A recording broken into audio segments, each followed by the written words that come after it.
कहानी है रामपुर गांव की, जहां के मर्द महिलाओं को हमेशा नीचा दिखाने की कोशिश में रहते। अरे अभी तक खाना नहीं आया, क्या मुझे एक और शादी करने की जरूरत है? नहीं जी नहीं, ऐसा मत करना, वरना मैं कहाँ जाऊंगी। खाना लेकर मैं अभी आई जी। गांव की पंचायत में भी फैसले हमेशा औरतों के खिलाफ ही रहते। मैं जो फैसला सुनाता हूँ वो भगवान की आज्ञा होती है। इस लड़के ने अपने मन से शादी करके अच्छा नहीं किया।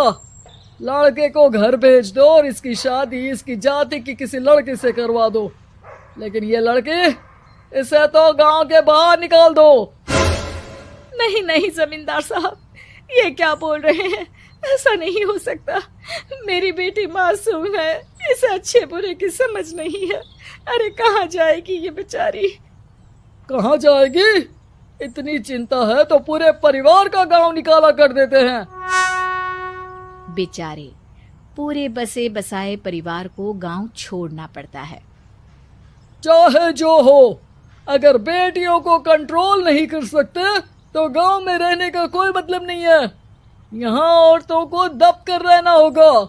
कोई भी अपने हिसाब से कुछ नहीं कर सकता, सब ईश्वर की मर्जी से ही होगा। तभी गांव का एक आदमी दौड़ा दौड़ा आता है। सरपंच साहब, जमींदार साहब, वो कालिया है ना, उसकी बेटी पढ़ने के लिए शहर जा रही है। अच्छा, ये कब हो गया? और कालिया की हिम्मत कैसे हो गई ऐसा करने की? लेकर आओ उसे और उसकी बेटी को। बस फिर क्या था, हाजिर हो जाते हैं कालिया और उसकी बेटी सरपंच के सामने।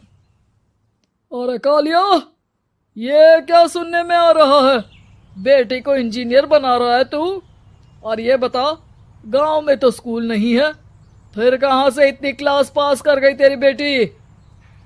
राधा, जो कि कालिया की बेटी है, उसे लगता है कि सरपंच उसकी तारीफ कर रहे हैं।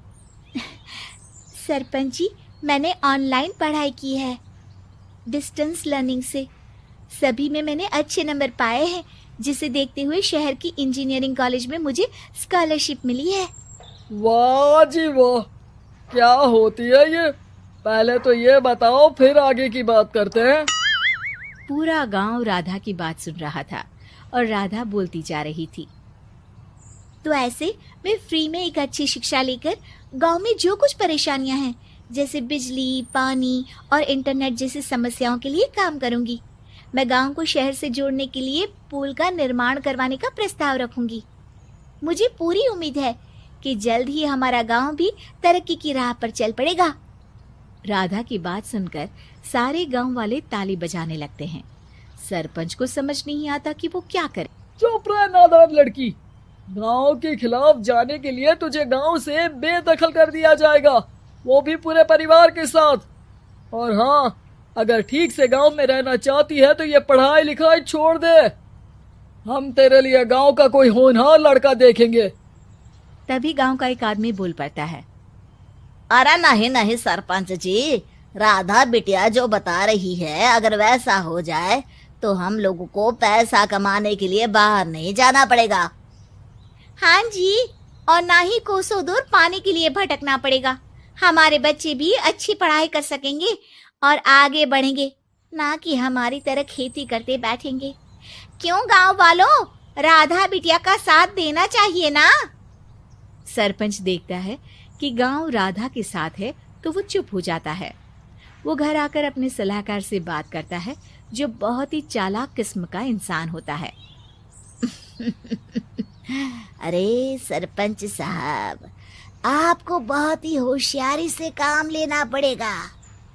एक बार गांव तरक्की कर गया, यहाँ के बालक पढ़ लिए तो कोई ना पूछेगा आपको। और फिर ये जो बेटा और बेटी है ना आपके, इनको भी आम लोगों की तरह ही जीवन जीना होगा। हाँ, लेकिन करे तो क्या करे? वो ना आप मुझ पर छोड़ दीजिए, बस मैं जैसा बोलूं करते जाइए। अगले रोज सुबह जब गांव वाले सोकर उठते हैं तो राधा के घर के बाहर और साथ ही वो लोग जिन्होंने राधा का सपोर्ट किया था, उनके घर के आगे लाल रंग से कल आऊंगी लिखा होता है। कल आऊंगी, यह क्या होता है? अरे यह तो खून से लिखा है, लगता है कोई भूत प्रेत या चुड़ैल का साया है। चलो सरपंच जी के पास चलते हैं। सभी सरपंच के पास जाकर उसे सारी बात बताते हैं। अरे ये तो बड़ी मुश्किल की बात है। चलो मैं एक बाबा को जानता हूँ, उन्हें बुला लेता हूँ। सरपंच बाबा को लेकर गांव के घर के बाहर जाता है। ओहो, तो ये वो चुड़ैल है जो उन लोगों को निशाना बनाते हैं जो गांव को बदलने का सपना देखते हैं। वो गांव को ऐसे ही संपन्न देखना चाहती है, वो नहीं चाहती कि कोई बाहरी यहाँ का कायाकल्प करे। क्या तुम लोगों में से किसी ने गांव को बदलने की सोच रखी है? तभी राधा की माँ रोते रोते आती है। मेरी राधा घर से गायब हो गई है। अरे कोई तो बचाओ, मेरी बच्ची कहाँ गई?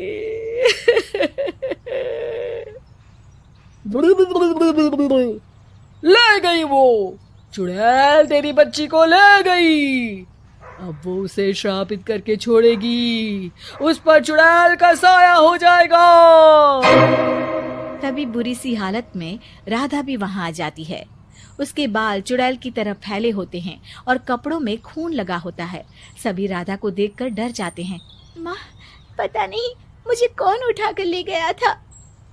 अरे दूर दूर हो जा चुड़ैल, अब हम लोग इस गांव में नहीं रुकेंगे। अरे कैसी बातें कर रहे हैं आप? कल तो आप मेरे भरोसे गांव का हुलिया बदलने, अपने बच्चों को पढ़ाने और तरक्की उन्नति की बात कर रहे थे, तो आज क्या हो गया आपको? ये फिर तुम लोगों को बहकाएगी। ये चुड़ैल गांव में आ चुकी है, ऐसे ही ये तुम्हारे घर के बच्चों को भी ले जाएगी। गांव वाले राधा को गांव से बाहर निकाल देते हैं।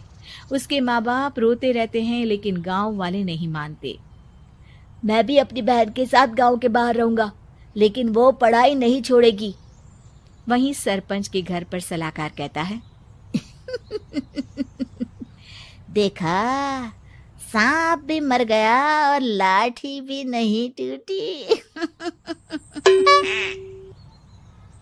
लेकिन अगले ही दिन सरपंच के घर के बाहर भी वही शब्द लिखे होते हैं। और फिर सरपंच की बीवी कहती है, हमारी बेटी को किसी ने अगवा कर लिया है। तभी राधा का भाई वहां आ जाता है। अरे गांव वालों, मैंने सरपंच जी की बेटी को देखा था, वो चुड़ैल उसे उठाकर ले जा रही थी। अरे क्या मजाक कर रहे हो? नहीं नहीं सरपंच जी, आप नहीं जानते, वो चुड़ैल अब आपकी बेटी में आ जाएगी, जैसे राधा के अंदर आ गई थी। तभी सरपंच की बेटी वैसी ही हालत में वहां आती है जैसे राधा आई थी। पापा, पता नहीं कैसे मैं गायब हो गई थी।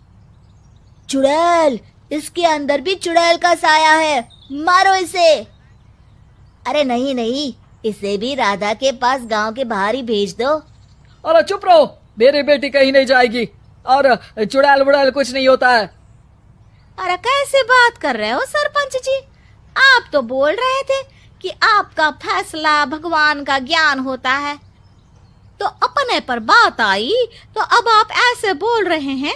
अरे ना ना ना, आपको अपनी बेटी को त्यागना ही होगा। अरे बुलाओ बाबा को।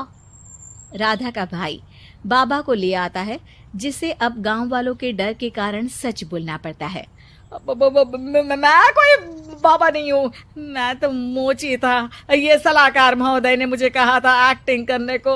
अब वो मुझे पैसे देने वाले हैं। अब मुझे माफ कर दो। गलती हो गई, मुझे माफ कर दो। तभी वहां राधा आ जाती है। देखा सरपंच जी, जब गांव के बच्चे साक्षर होंगे तो आप जैसे लोगों की चालाकी नहीं चलेगी।